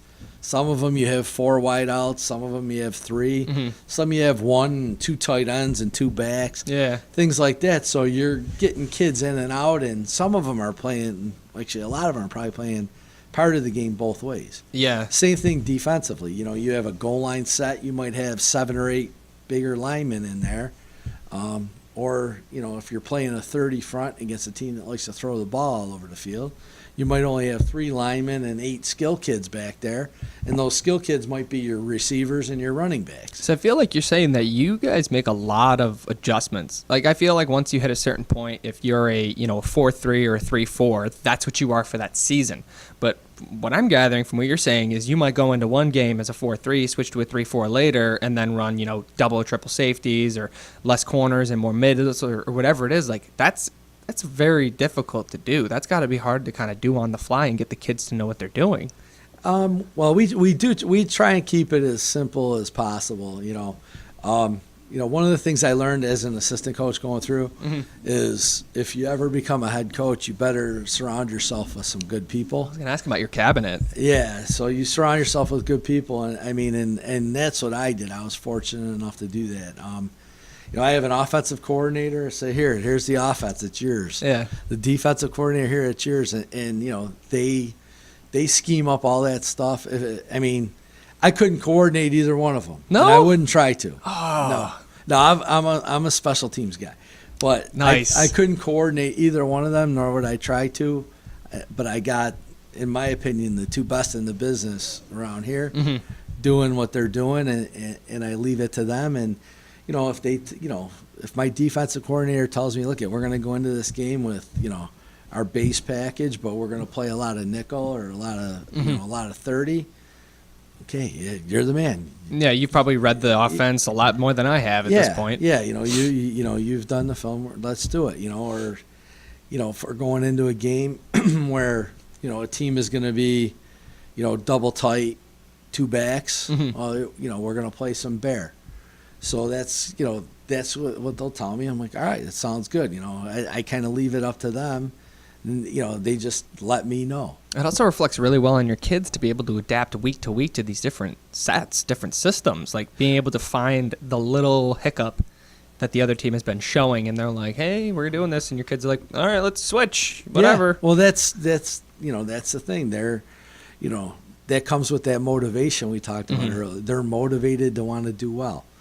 For years and years, because we've had, a pretty good run, it's always like, okay, we're going to put the work in because we don't want to, we don't want those kids that just graduated to come back and say, hey, you guys didn't get it done, and do that. So, I mean, they're motivated by the kids that are older than them. They're motivated by younger kids coming in to take their job. Yeah. They're a very motivated group of kids, and occasionally, we got to give them a kick in the pants to keep them motivated, because at the end of the day, they are kids, and they're going to make mistakes, and that's why we as adults got to be there to guide them and do what they got to do. Was it a relevant fear to assume that, let's say I'm a starter on the varsity squad, and I'm not the best right now, and there's a kid on the JV squad who's doing stellar, that I could lose my position on varsity to that JV kid over a week? Over a week. That's. But you know what I'm saying? Like 1 week I could be varsity, 1 week I could be JV. Like, I mean, you could get beat out at any point. I mean, our goal as football coaches is we're going to put the best kids out there on the field. Yeah. Okay. That are going to help us accomplish our goal. Because I was trying to figure that out. If it's your varsity for the whole year and that's it. No, we will call up JVs, and typically it would be in case of an injury or something like that at a certain position, or if we get a little shy in depth. But I mean, there's kids that could be on varsity all year that aren't practicing, and they're that close to being ready to be starters, but they're not there. But guess what? If you have a lousy week of practice, or something else happens, and we put this kid in, and all of a sudden he's in a game and he shines, that could happen. I mean, this past season we had a young man who we knew he was a good player, a good athlete, but he wasn't in our plans really offensively or defensively. He was a kid who was going to be on all special teams, but we were like, man, we're set here. We're kind of good to go. And then it was like, okay, a kid got a little banged up. He got a little banged up, and I was like, okay, we're gonna put this kid in here, and we're gonna give him a shot here. And he's an undersized linebacker, big time undersized linebacker. Probably fast though, right? Oh yeah, he could run. There it is. He could run, and he can hit, and he picked up the scheme. But his whole life, he'd been a defensive back. We put him in because the kid ahead of him got banged up, and that was it. He didn't look back. That was his job the rest of the year. That's cool. You know what I mean? And we're glad he'll be coming back next year. Ate that opportunity right up. Yeah, he got a shot, and that was what he needed, and he did a fantastic job, and that's what happens. That's so cool. Like, you always gotta wonder if there are kids who are under there who are just waiting for that, like chomping at the bit, like they just need that one shot. Oh, absolutely, there are, and and that happens all the time, and not just at Aquinas. That happens anywhere. Oh, for sure. That's what it's all about. And once again, there's another life lesson: compete and never give up. Oh yeah, because you never know when you're going to be, you never know when you're going to be called upon to do it. And that's just the way it is. That's why the Patriots do what they do. Yeah, it's hard. What I mean? When you see some really good players go, you're like, why would they get rid of that person? And then, you're not part of the squad anymore. You're not trying to be part of that winning element. It's all about you. And that's one of the bigger, because we see it all the time. Like, we have a running joke with one of the guys who comes to football that I have to keep him in check the whole time. We call him the dog because he barks at people on the field. But he's scary. He's fast. He's strong. He can jump. He can throw. He can literally out-athlete any of us. But he's got a massive ego, and he knows he has a massive ego. So me as being the proprietor of the program, it's one of those, like, I keep him in check for the whole game. And you kind of have to be like, all right, we're going to put you back here. Go simmer down for a little bit. Go do what you do back here. Go hang out. Just be by yourself, because you can't let those people kind of like get too big, because when they get too big, everybody starts to get discouraged. They can't play. They don't have time on the field. They don't have, I came here to do something. Like, I haven't done anything all game. It's been all him. It's like, and he learned over time finally that, like, there's games where he won't touch the ball one time. He won't call a single scheme. He'll just be like, I'm going to play offensive line. Like, and you're like, oh. Well, what's that? He's recognizing slowly over time to be part of the fun rather than being, the star. Because I think he secretly knows any day he could just take us all out by the ankles. Yeah, well, we try, and you have to, as the head coach. Part of my thing is you got to manage the personalities, and the thing of it is no one person is bigger than the rest of the team. Another life lesson you get from playing this game. Yeah. Unless if somebody's going to let you run wild because you're the top dog, then you're never going to learn what it's like, because you're not always going to be the top dog. It's like OBJ at the Giants, same thing. Yeah. He's just a diva. Yeah, so you just, you have to be within the framework of that team and do your job, do your 1/11th on the field, and get it done. And that's a lesson, because just because you may be the best athlete, or you have the college is chasing you, you're not going to be able to do it yourself. That's one of the best things about this game. Orlando Jones said it in Drumline. He goes, "You're the best. We all know you're the best." He goes, "So go be the best by yourself." It's just one of those, like, whoa, someone's really willing to drop. And it's one of those, like, you need the reality check. If you want to be part of the program, be part of the program. Yeah. If you want to go run a one-man show, go do what I do. Go to the gym. Yeah. Just be by yourself in the gym. That's it. So, obviously, after high school, you went to college because your parents were really, really pushing you guys to go to college. So, did you go to college on scholarship? No. No? No, my parents paid for college, too. Oh, geez. Okay, so where'd you go? I went to the University of Rochester. Yeah, U of R. I love the U of R. Do they have a football program? Yeah, they do. Okay. They do. It's not anything. And I I only played 1 year of football at U of R. Oh. So what'd you go for then? I have a degree in biology. Very cool. What was the goal with that? Initially, it was going to be medical school and become a doctor, but I kind of blew it. I kind of had was doing other things besides studying and working as hard as I should. Yeah. So medical school got out of the cards. That's it's a life lesson that you learn. In hindsight, I wish I had done things differently. But at the time I got out of college, it was like, okay, go work in a lab, or utilizing this degree, or go to Kodak. And I went to Kodak for 14 years. No way. Yeah, I was at Kodak for 14 years. The building over here? I was just down the 104. I was in Kodak Park. And I was in film, and then, of course, film started to go by the wayside with all the digital stuff. So I was like, okay, I'm never going to retire from Kodak. So I left, and I got, I work in I'm the quality manager at Zweigel's now. Nice. And that's my main gig. You gotta love those white hots. Nobody knows about white hots. Nah, nobody outside of Rochester. I got friends who came from Florida, and I was like, you're going to taste the best hot dog you've ever had in your entire life. Yeah, that's Enter good white stuff. Hots. That's good stuff, yeah. So, yeah, I did that, and, that's pretty much, what I do. I go to work, and I coach. Yeah. So how did you fall into the coaching then? Because obviously you said you were an understudy for a little bit there. Yeah. It was funny because, right, and this kind of leads to, how great your family has to be. Oh, yeah. So I was just, ran into a guy I knew. He said, hey, I'm coaching some Pop Warner kids at Grease Chargers, that was the program that I played in. No way. That's when awesome. I was a kid, yeah. So I started coaching at the youth level in 96 and 97. And it was funny because my first year coaching there, that was also the year I got married, was in 96. Congratulations. 20 years. Thanks.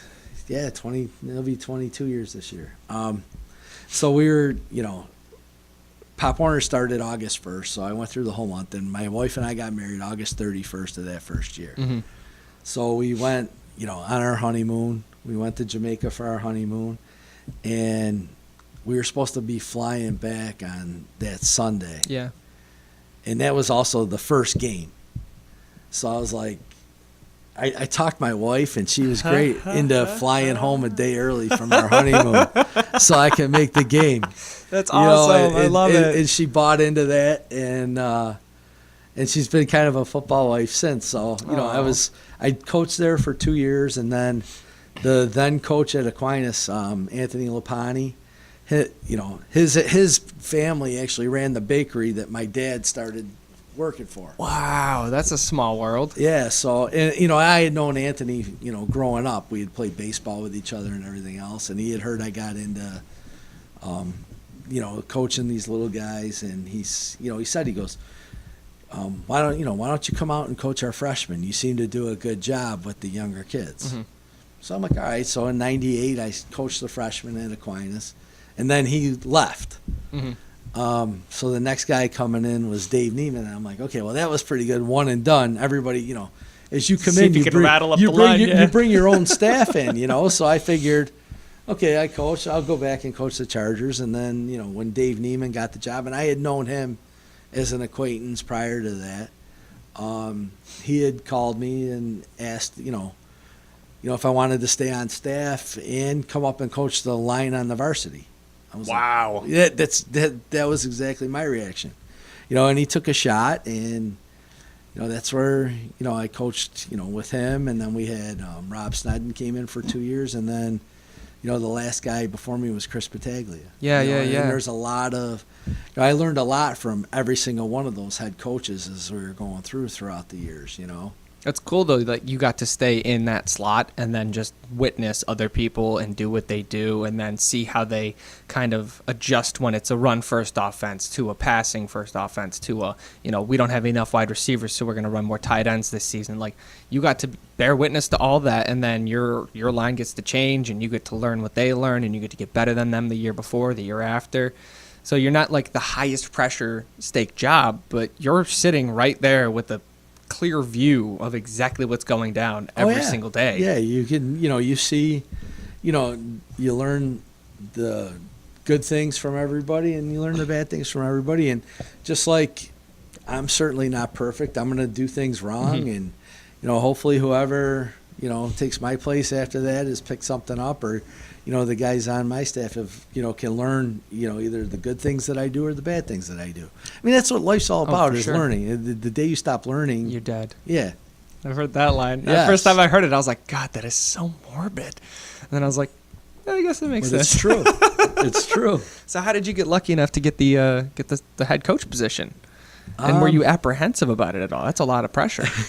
It's funny because, Chris and I were, we became we would talk almost every day, mm-hmm. off season and everything else. And he was my high school coach when I played at Aquinas. That was his first stint there. That is so cool. Yeah. So, we would talk every day, and, as we were going on, and, we had quite a run, winning straight sectionals and everything else. And, I used to make jokes about it. I used to be like, man, I feel sorry for the poor sucker who has to take over after you leave. I said it. I said it, dun, like, dun, dun. Well, yeah, it's like, and really, if you think about it, it's like, man, he's been so successful, everything else, How many years was he the head coach?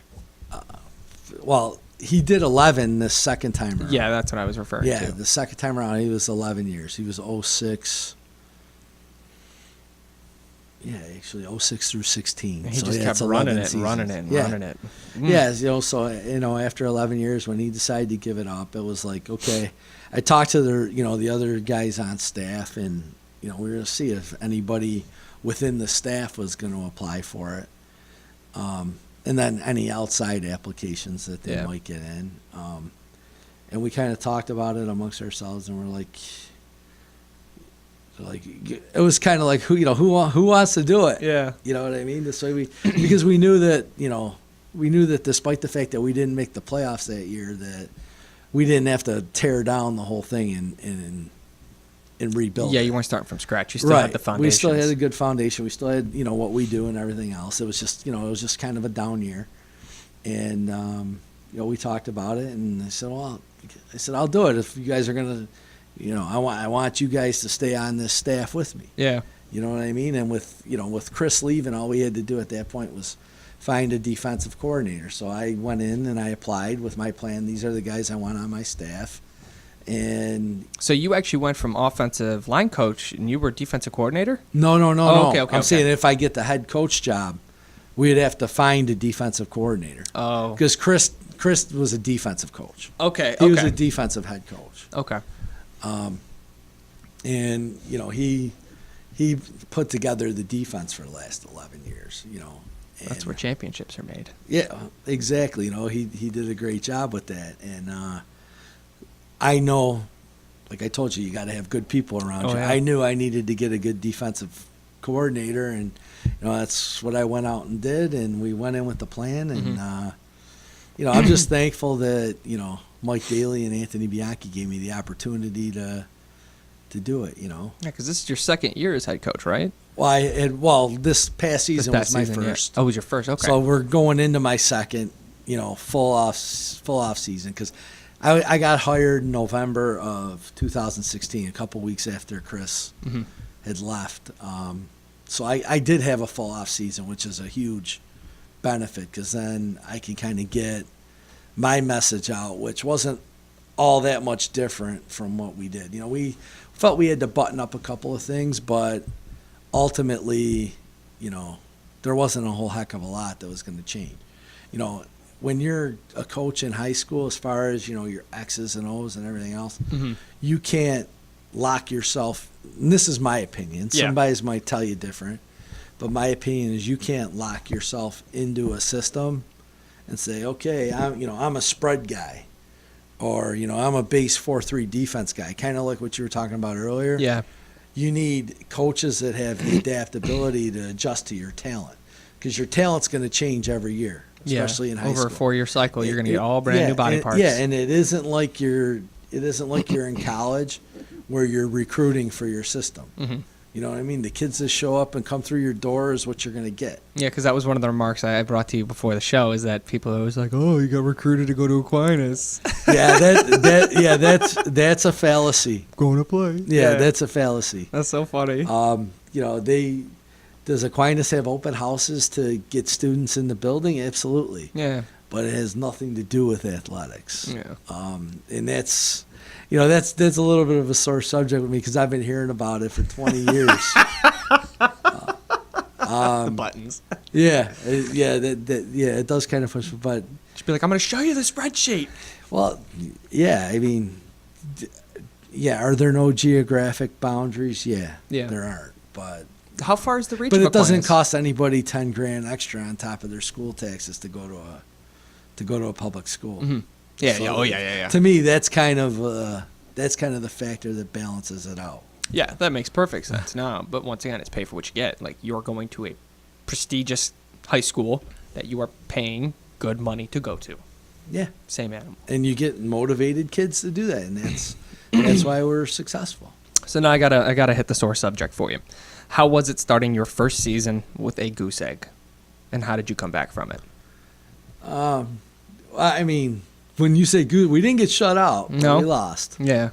You know what? It was funny because, during that game, we went down 14-0 to Victor, who's, one of the top programs around here. And Jeff and them guys over there, they're a great program and they do everything right. And we went down, I think it was probably early in the second quarter when they scored to make it 14-0.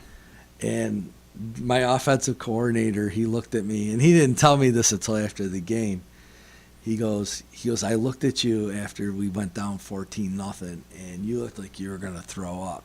I was like, yeah. I go, I wasn't feeling too good. I go, am I going to be one game and done or what? Oh no. But then it was like something kicked in with our kids. It was like, They have a I don't know, I guess a great fight or flight response. Yeah. They came out and they fought and they battled back, and we tied it up before halftime, and then came out in the start of the third quarter and took a lead, and we were one blown coverage away from beating them the first game.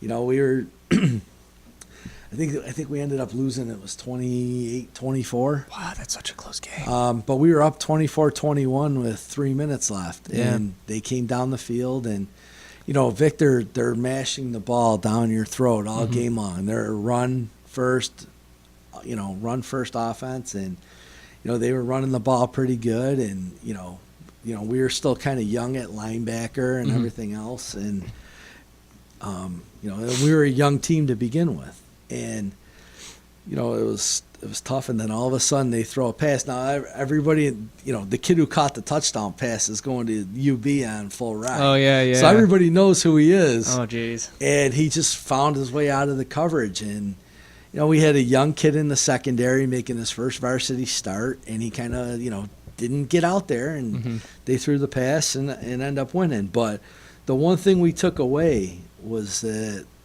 we're going to be all right because our kids fought and they battled, and that's all you can ask for anybody in that circumstance. And they played toe-to-toe with what at the time everybody felt was the best team in the section. Oh yeah. And they went toe-to-toe with them for 4 full quarters and almost came out with a win. So we thought we could be okay going through the rest of the year. And the kids, I think for them as well as us on the coaching staff, I think for them that kind of galvanized them and said, guess what? We can play with anybody, and that's what we're going to do. So there wasn't like a lot of pieces to pick up after that? No, believe it or not, there wasn't. It was just kind of like, okay, nobody outwardly came out and said that, but that was just my feeling, was that, when we came out to practice that following Monday, it was kind of like, okay, let's get to work. On to Batavia, and we're gonna do this. And I remember when Batavia was a really good school. Batavia still is. Yeah. It's funny because, Got them farm boys out there. yeah, well, they called us. We have a hard time, finding games and making our schedule. Why is that? I don't know. We're an independent team and we're not in a league.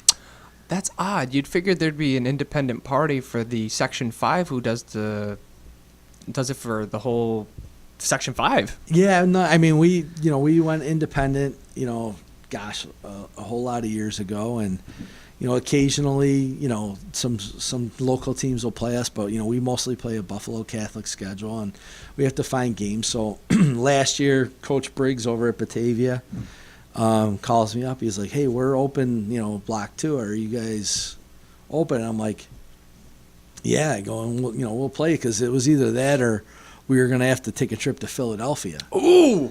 Yeah. So, oh my God. So it was like, yeah, it'd save play us high money. school ball. Yeah. Oh my God. It was like, okay, we'll save us some money, Yeah. and we'll go out to Batavia and play, and it was great. And he was like, he's come off, his 3 straight sectional wins in a row. He had come off of, and they're doing good. And he was like, for we're a similar size school, but we play, they play Class B and we're playing AA. So there's a difference in class there. And he came out and played, wanted to play us, and we went and played. And they're a good, tough team. And at the end of the year, when you look at it, they had 3 losses.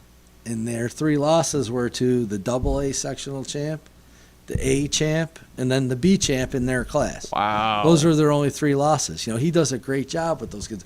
And talk about Ironman football. All those kids out there are Ironman. They're all going both ways. They're double ways, 4 quarters. That's a lot to ask of your kids. And at the end of the day, that's probably was the deciding factor. They were just tired. They were just tired by the end of the day. Is they're awesome. A good football team. They're well coached. He does a great job. It breaks my heart that it's so hard for you guys to find games for the season. That's got to be pretty nerve-wracking. Yeah, it's tough. It's some work up front, and hopefully, we'll get to a point where, we'll be able to play in a federation or play, and play local teams. But, for now, we've been doing it for so long. We're thankful that the Buffalo Catholics play us every year. McQuaid plays us every year. And, we have to typically go out and find, 2-3 games a year. I wonder how apprehensive they are to taking you guys on. I don't, you know what, you know what though, they put their pants on the same way we do. So it's not like there's that much of a difference. A few years ago, yeah, we had a very special team, and a lot of those kids went to Division I, more so than anybody typically around here has on one team. But, now we're just like everybody else. And, teams are seeing it. Victor's played us the last couple of years. There were years that Pittsford's played us. And occasionally, and we would just like to see more of those teams play us. And, and we would love that. But, until then, we'll have to keep going out and finding games, and we just buttoned up our schedule, this past week. Congratulations. For the year. Yeah. So that's good. It's early. That's good. It's good. We're, to have a schedule for the first week of February is a good thing for us. Yes.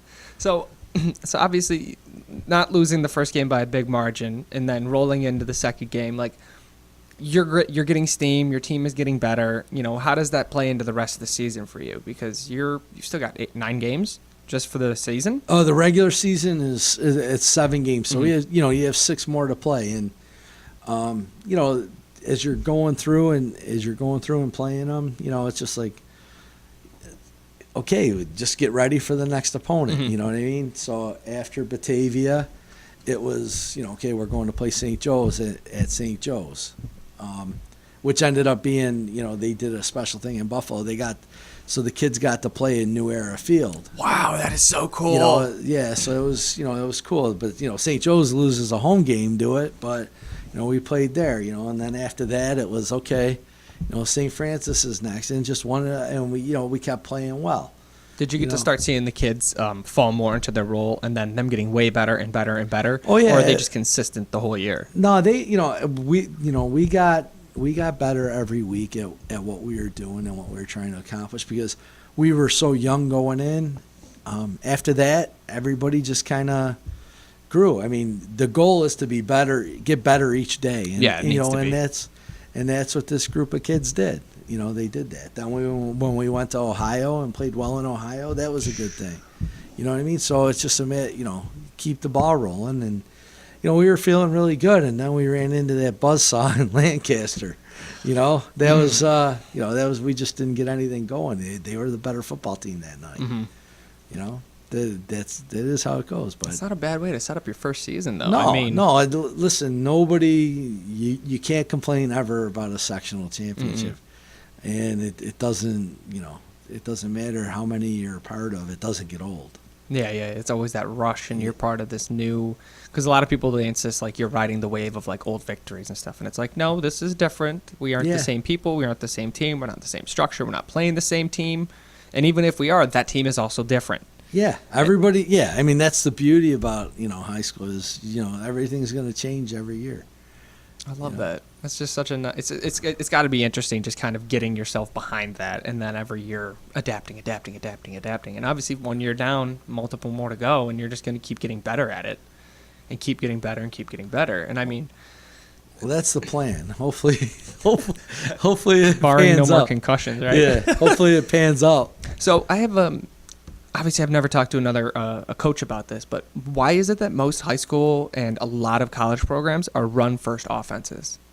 Is it that hard to find a good kid who can read and throw the ball?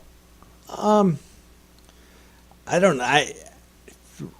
Being able to run the ball, it gives you a lot of options. One, it opens up a passing game. 2, if you have the ball, they can't score.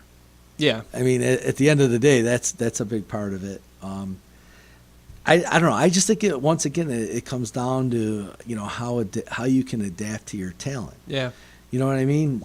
There's an older coach around here who used to say something. He used to say, when you throw, there's 3 things that can happen, and 2 of them are bad. Yeah. So he used to say that. But we're like the way I'm going to coach for as long as I'm in this position, we're going to try and adapt to the talent that we have. It was, talking with Chris when we had Jake Zembeck, who went on to Penn State. Jake's a special kid. He's a once a coaching career kind of kid. Don't say that, because you're going to get multiple now in a row. You're going to be like, I'm so sorry. I didn't mean to say that, guys. Hey, listen, if we have it, I mean, we have 2 great quarterbacks in our program now. Yeah. That can do things for us too that a lot of other kids can't do. But Jake's a kid, especially you're talking about New York. We're probably middle of the road in the country as far as football goes, but we're getting better and better every year as far as Division I kids committing and the quality of football. But for a kid like Jake, prior to Jake, the only quarterback you heard of around here was Billy Sharr, and that was 1980 something. Wow.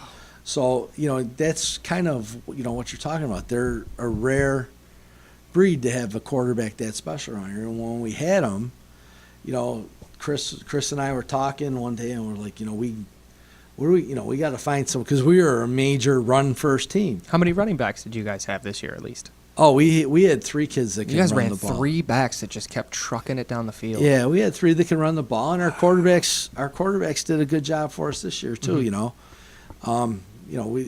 We didn't ask them to do what we used to ask Jake to do, but in my opinion, they're capable of doing more, and I think we'll probably see a little bit more of that this year as they get older. It makes me hopeful. I love, and it's obviously as someone who doesn't have anything on the line, I love seeing that risk, the play action. You might have a team that has really, really, really good running backs and stuff like that, and then just giving somebody that one shot, one chance down the field, just getting that one opportunity, open the hole. Right, but if you can't run the ball, you're never going to get that shot. Yeah, but it's nice for you having all those backs. Yeah. And, how was it feeling when you noticed that you had 3 stellar backs that could work really well with your quarterbacks, and you're like, okay, this just made our year so much easier? Yeah, I mean, all of it. Having talented kids helps. I mean, you could, as a coach, you can, scheme and do all this other stuff, but at the end of the day, it's the kids and the talent that you have and the work that they want to put in for it. Our job, we can get them in the right place and try and, get them in a place to where they're going to be successful. But there has to be some talent there, and we've been blessed with that kind of talent over the years. Well, so I was going to ask, do you think being a quarterback, you are born with the skills and they just kind of accelerate over time, or it is a very learned position? Because being, mostly run first in high school and stuff like that, I feel like there's not a lot of wide receivers if you're on a run first team. Yeah, you might be super athletic, you might be like the Calvin Johnson high school, but if you don't have a quarterback and get the ball where it needs to go, get it down the field or get you in the right spot, they're just, okay, there's the guy. He's going down the field again. Bye-bye. We're running the ball. Yeah, I mean, it's and being successful at whatever position you play, you're going to have to work at it. Does it help to have some natural ability? Yeah, but, I mean, you have to be developed in that position. A kid like Jake, it was like he was cut out of a mold to be a quarterback, and he worked at it his whole life. That was his goal. He worked at it his whole life. And there's kids that do that. I think, like I said, we're going to adapt to our talent. So, if we get a kid, or if even if one of our kids in the next couple of years shows up and he can chuck it all over the field, then we're going to chuck it all over the field 40 times a game. That's got to be a good feeling, though. You have to adapt to your talent, and that's what I mean. I don't think you could be married, and once again, this is just my opinion. I don't think you could be married to a system where you say, okay, we're going to run spread. Yeah. And we're going to throw it all over the field, or we're going to run and shoot, or do this. Even though you see everybody spreading out, a lot of teams are spreading out to run the ball, because you're getting defenders out of the box, and you're spreading them out to run the ball. And even when we were throwing the ball much more than we still had a 1,000-yard rusher. You know what I mean? Wow. Wow. Yeah. Well, I mean, once again, the run. Yeah. If you run the ball, it opens up the pass. Well, if you throw the ball pretty well, it's going to open up the run. You have to be able to be competent and do both. I think that if you are strictly, and once again, strictly my opinion, if you're like a run-only team and you try and get away with throwing the ball 3, 4, 5 times a game, you're not going to get to that pinnacle. I think you're going to you might be able to win a sectional championship, for years just because you're better than everybody else. Yeah. But you're, rarely. I don't think you're going to win a state championship being too one-dimensional. Yeah. I think you have to be able to do it all, at least a little bit. Because my question was coming back to, I remember a program when I was in high school that they pretty much just put somebody in the quarterback position, so they had a body in the position. Because they were a run, that's all they did is run. It didn't matter, and they didn't have good wide receivers, so they literally just put somebody in there who could call, if they were going to do a dive, if they were going to do, an out, if they were going to do, some sort of variant on a screen or something like that. That was literally it. And it was like, you'd watch him play, and it was like, oh, he's not a quarterback. He's just a guy who's out there making calls. He's not even here to play. He's just standing there. And that's like super heartbreaking to me, is like, if you're part of that sport and someone shoves you in. That's why I was asking if you think it's innate versus, learned. No, it's definitely learned. I mean, you work at it, and I don't think there's anybody, you're talking years, I don't think there's anybody around that can tell you that you could get away with like a stiff at quarterback. You can't. You got to have even if you're running an offense where you're primarily a running team. You know what I mean?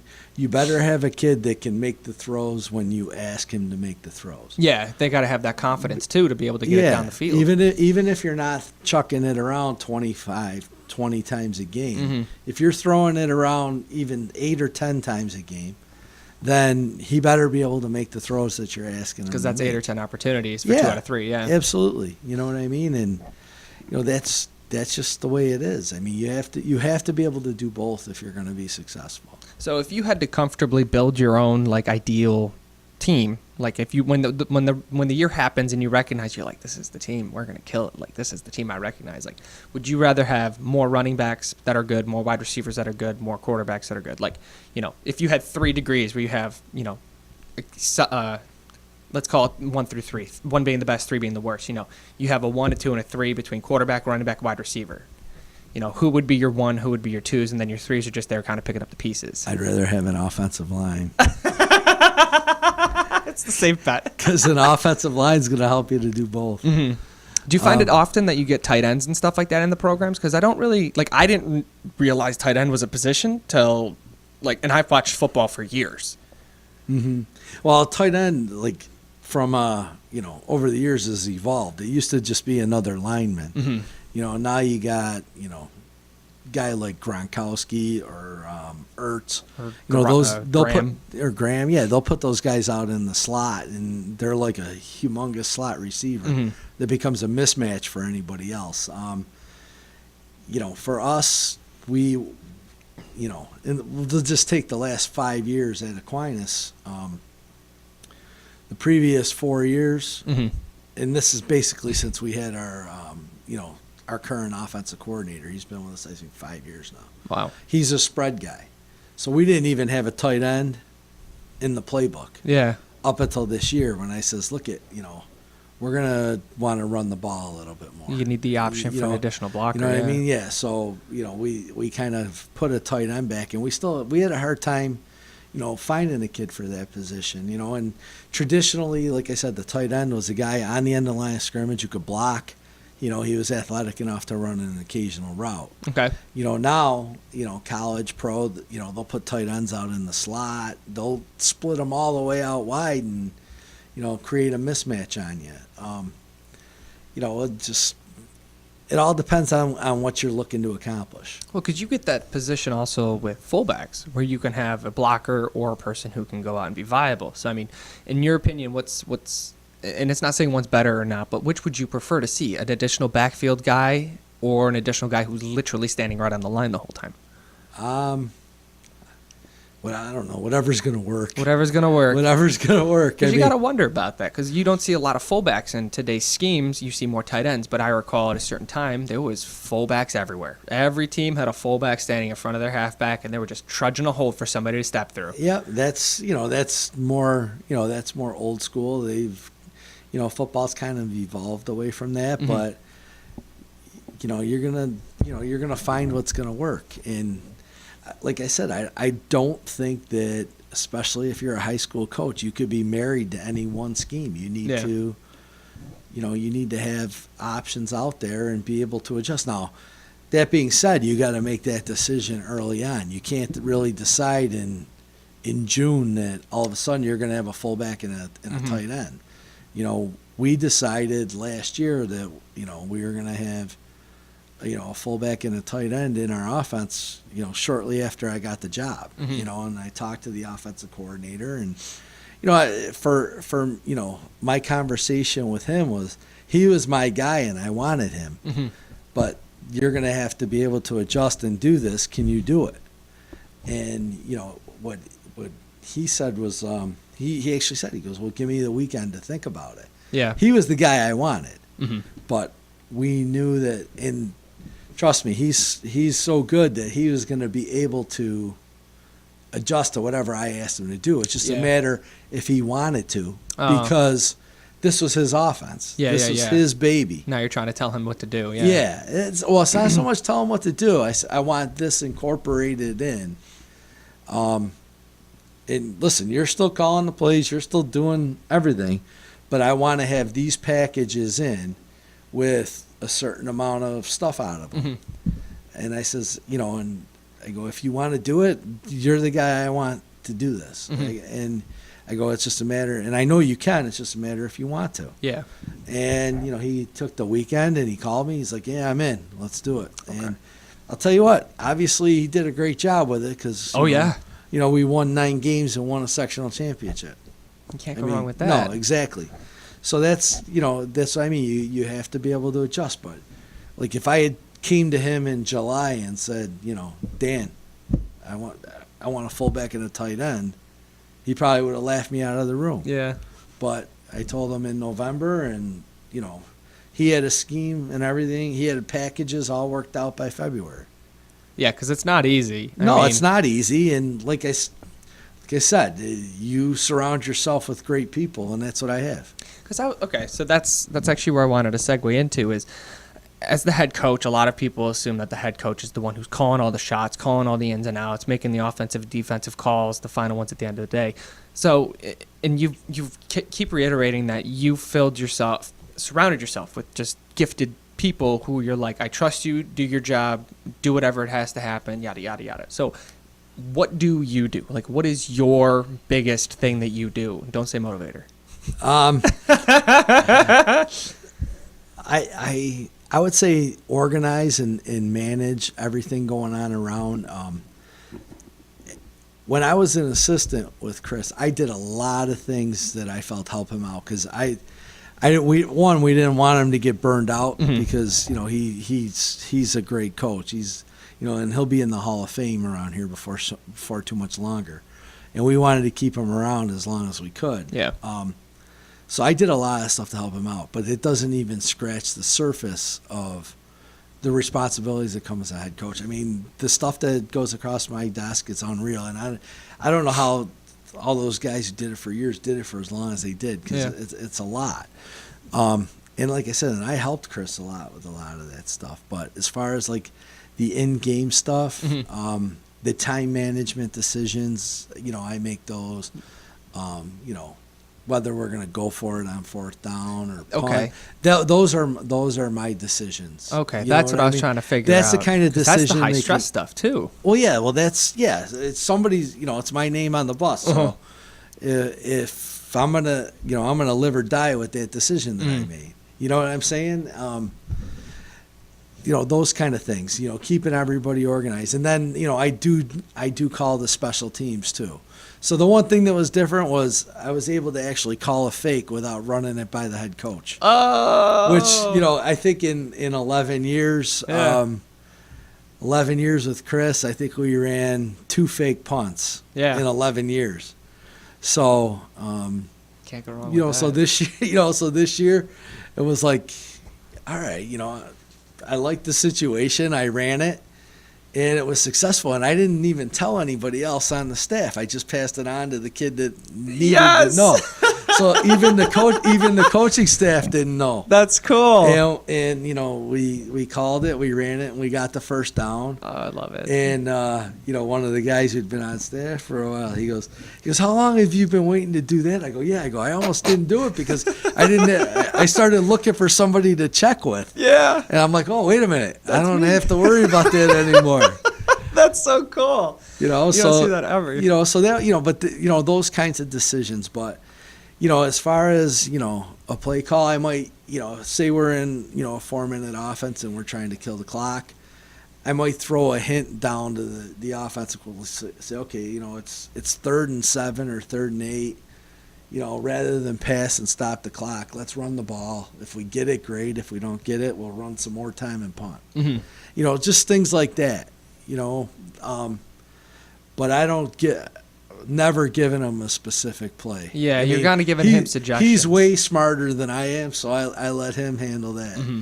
And like I said, on offense, I know enough to just get in his way. Yeah.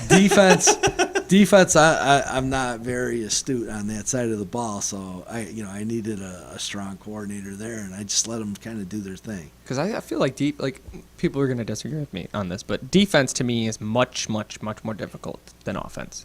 Because with your corners, they don't know the route. Your middles don't know the route. Your safety doesn't know the route. So now you got to watch for fakes. You got to watch the quarterback. You got to watch everybody in the backfield, and you've now got to watch your guy, and if he jukes out of your way, oh, crud, now he's 2 steps ahead of me. So now you got to get back on him. Somebody's got to pick up coverage on it. If it's just me and you and we're on offense and I know I'm doing an inside post, I know I'm doing an inside post. I don't need to know anything else. Yeah, I guess you could say it could be a little bit easier. I don't know, because like I said, I don't know enough about defense to realize that. I just, from my perspective, like I said, I have some really, really good people around me, and I let them kind of do their thing, and I kind of just oversee it and manage it, and,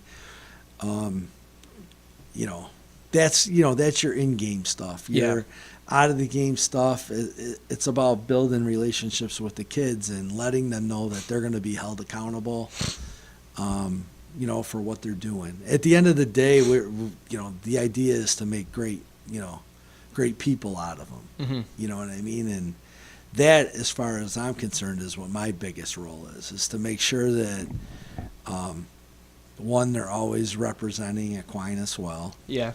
And representing their families well. Because that's why their families are paying that premium for them to be there. And holding them accountable. Because, young people, they're not perfect. They're going to be making mistakes, but the key is to help them learn from them. Mm-hmm. And, as far as I'm concerned, that's my biggest responsibility. Yeah. And if we can win a few football games, that's not a bad thing either. Yeah. But, as far as that goes, I like I said, in game, I make time management decisions, and things like that. And, any kind of the overseeing stuff, are we going to punt or are we going to go for it? You let your generals handle the battle. You're more dealing with the war. I guess as much as you can call a football game a war. I don't know. They're battles, but they're not that serious. But whole picture is the war at that point. That's beginning of season, end of season, during the season, all the kids getting everything. So you're trying to look open. And it's just a matter of doing the right thing and building those relationships so that those kids can go on and be productive members of society and doing the right thing.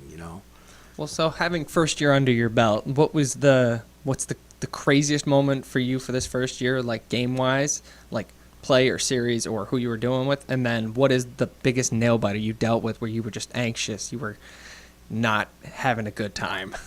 Probably the biggest nail biter for me, the worst feeling for the whole year was like when we went down 14-0 to Victor in the opener. I was just like, wow, this is really not going how how I would have thought it would have went. Well, because you've been part of high school programs forever. So you know that 2 scores is huge. When in football, college football, it's not. It can happen over the course of 4 minutes. Right. Well, the fact that, our first 2 offensive series in that game didn't go very well. Mm-hmm. We had gotten the ball first and went 3 and out. They got the ball, went right down the field and scored. So then, we got the ball again. We went 3 and out and went to punt, and the snap went over the punter's head. Yeah. So we gave them a short field, and they scored and went 14-0. And at that point, with the momentum looking the way it is and us not moving the ball very well and everything else, things were looking a little bit dicey. So, we got the ball back, and, we managed to string the drive together, and we went down and scored.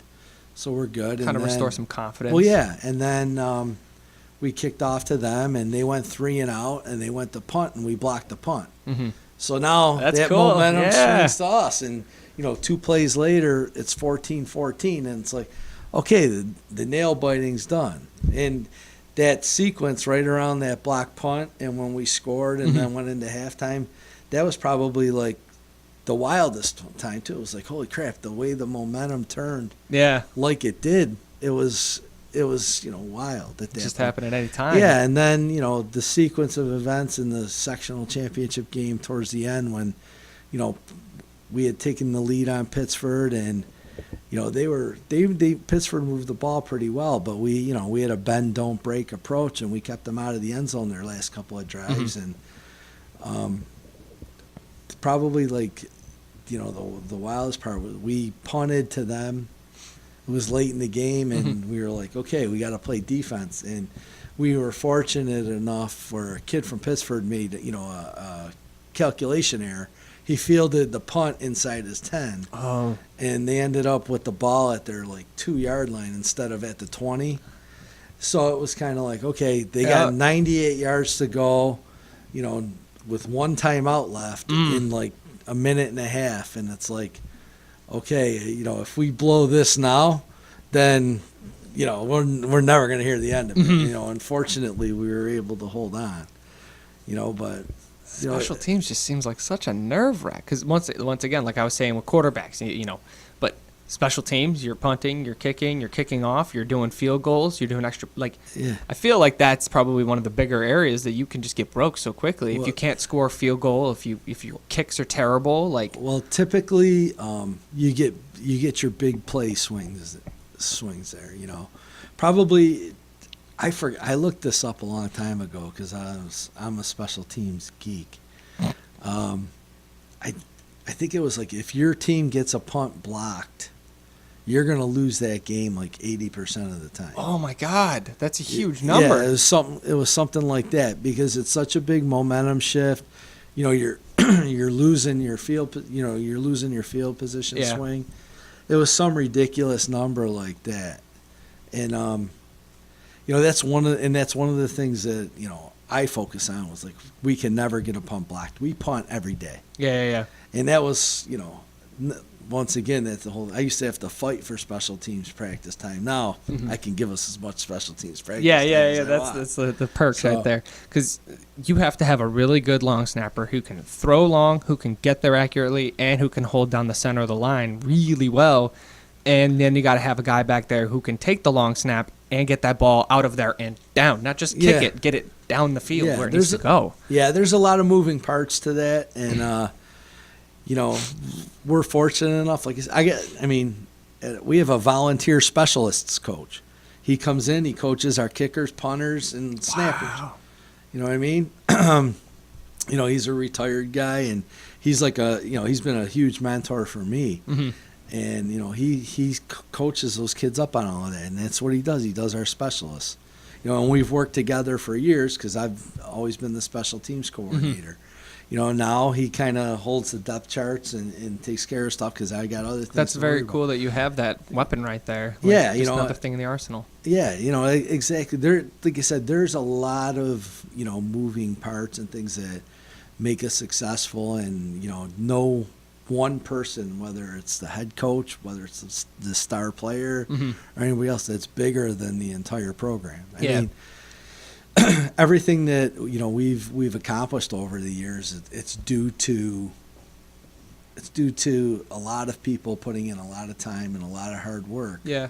Because they, one, loved the kids that were, privileged enough to be around every day. Mm-hmm. They love the school, and they love football. Yeah. You know what I mean? Because, nobody's getting rich as a coach anywhere. I'm not talking just at Aquinas. I'm Yeah. talking anywhere. You have to love doing all this stuff, and you have to get your kids to buy into it. Mm-hmm. And fortunately, we've been able to do that, and hopefully we'll be able to keep doing that. So outside of football, though, as obviously the head coach, and now you work at Zwaggle and you have a family, how does your time management come into effect with everything? Like, that's a lot of things to be juggling. Yeah, it is. I'm pretty busy. Mm-hmm. I mean, it starts with having, a great wife and understanding kids. Mm-hmm. I told you we came home from our honeymoon a day early. A little bit early, yeah. And there was a few years in there early on when, by October I'd have to spend a week on the couch just because we would be like at each other. Yeah. But after the first 3-4 years of that, everything's good. She gets it, and she's highly supportive. And we're talking, that was when, our kids were young. Mm-hmm. And she needed, a lot more help with them. Plus, she's got a full-time job herself where she works a ton of hours. Mm-hmm. So, you need a good support system. My parents would help watch the kids when they were younger. Mm-hmm. As my kids got older, I coached them in their youth baseball too, and things like that going around. I was even my daughter's soccer coach one year. It was funny because they showed a picture of it on. I'm on Twitter. I'm one of those new wave guys. Yeah. I'm on Twitter, and one of the other assistants is Pat Phelan. He's the chief of the Greece Police. His daughter was on that team. Oh, that's fun. And he tweeted out the picture of us two. We're the two assistants on the coaching staff cool. with my brother-in-law with the girls soccer. So Yeah. it was. It was pretty funny with that. I'm like, wow, yeah, I coach girls soccer too. Well, I didn't coach. I stood there and helped try and get the girls in line. But you just you try and do what you can do. And even now with football being such a it's very time consuming. My daughter plays soccer at Aquinas, and Same season. And she's understanding that at times I've, have to miss her games if I have a game, or if I have practice, I'm going to be coming late, and I try and, I try talking to Anthony about scheduling the girls' soccer well around our football games so I could get the both. We're going to see how that goes. Yeah. But, I was able to, girls' soccer had a great run. So, I try and get there, and, she plays softball in the spring, and I'm looking forward to that. I got, I'll have my assistants in the weight room, and this way, I can leave the weight room early and get out to her softball games. I didn't miss any softball games last year. Missed a few soccer games, but, they have to be understanding. And before I took the job, I talked it over with everybody, my wife was like, yeah, go for it. I'm like, okay, that's the number one right there. And then, I said to my, I knew my older daughter was going to be gone. She was in college, so I asked Lee. I said, I might have to miss some soccer. She's like, that's fine. She's like, you get there when you get there, And the key was talking to my son, because he was on the team and he'd been around, and I was an assistant. But when he got up to varsity as a 10th grader, I switched coaching positions and I coached the running backs and the special teams, just because I didn't want to, I'm already there all the time. Yeah. And even when he came into the program as a 7th grader, I told him, I says, you're going to have to do everything better than everybody else. You're going to have to be better than everybody else. Yep. Work harder than otherwise you're never going to get any credit for anything that you accomplish. Because that's coach's son. Everybody's going to think this about you. I says, and you're going to hear things. You got to let it go. You got to go for that.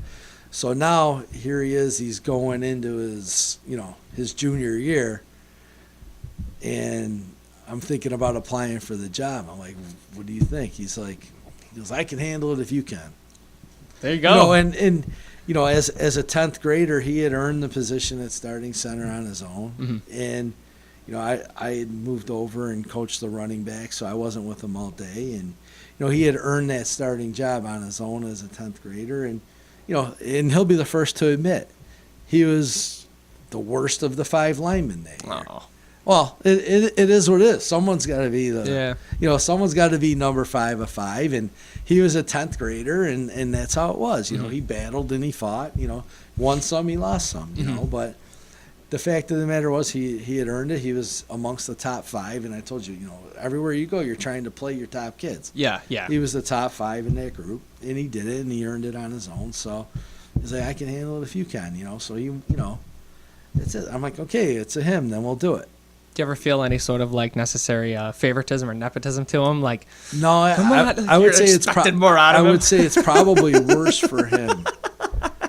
I would say it's probably worse for him because it's definitely not favoritism. It's more so expectations are higher. Yeah. And he has a lot shorter leash when he screws up.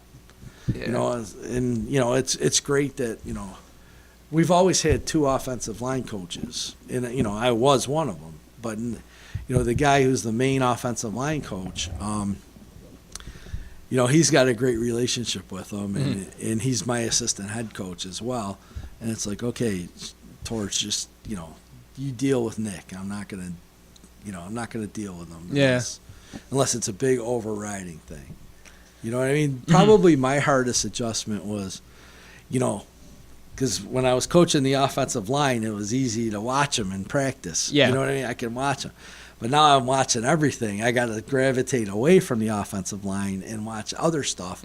So I'm not seeing how he's doing in practice. And oftentimes during a game, I don't even see how he's doing in the game until I can watch it after. Really? Film. Yeah. I mean, when you're in the middle of the line, it's tough to see. Yeah. You know what I mean? So, but when you're an offensive line coach and your focus is there, you see it. But now having to watch everything else, it becomes a little bit different. And, I'll watch the game from a coach perspective. Yeah. After the game's over, once the film's up on the computer, I'll watch it from the coach perspective, break down, do whatever I got to do, everything else, and then, probably the last thing I do before I go to bed on Sunday night is, okay, I'll watch it from a dad perspective and see how he did. There you go. But we try not to have too much football discussion at home. One day during October, I think it was, he was doing something, breaking his sister's chops, and I looked across the table at him. We're at dinner. I go, just stop, just shut up. Yeah. And started going off on it. My wife looks at me. She raises her eyebrows. She goes, okay, you two are spending way too much time together. You just got so short. Yeah. She goes, that's him being him. I go, yeah, I know, but he's aggravating her, and now it's aggravating me. She goes, yeah. She goes, yeah, you guys are spending way too much time together. That's too good. So, but no, I mean, you couldn't do this job without having a supportive family and having a lot of support around you. And I'll tell you, there's a lot of great people around Aquinas that support us as well. So it's really a great place to be. I mean, I couldn't tell you if it's. I'll make the assumption it's better than anywhere else. I mean, I've never coached anywhere else, so I wouldn't know per se. I mean, you can get a good taste for it when you're at another game, though, watching how another staff operates with their kids and with each other and stuff like that. So, I mean, you know what? I don't really pay much attention. I'm more worried about us. Oh, I love it. I just worry about us. You're there for you, and that's it. Yeah. See, that's a good way to look at it, though, too, because then you don't get caught up in, the drama or anything like that. Because I'm only going to guess, like everything else in the world, there's drama amongst coaches. Whether they be from other teams, whether they be from your team, there's just some sort of unnecessary, we're better, I'm better, I'm more important. Because there's so many egos just floating around.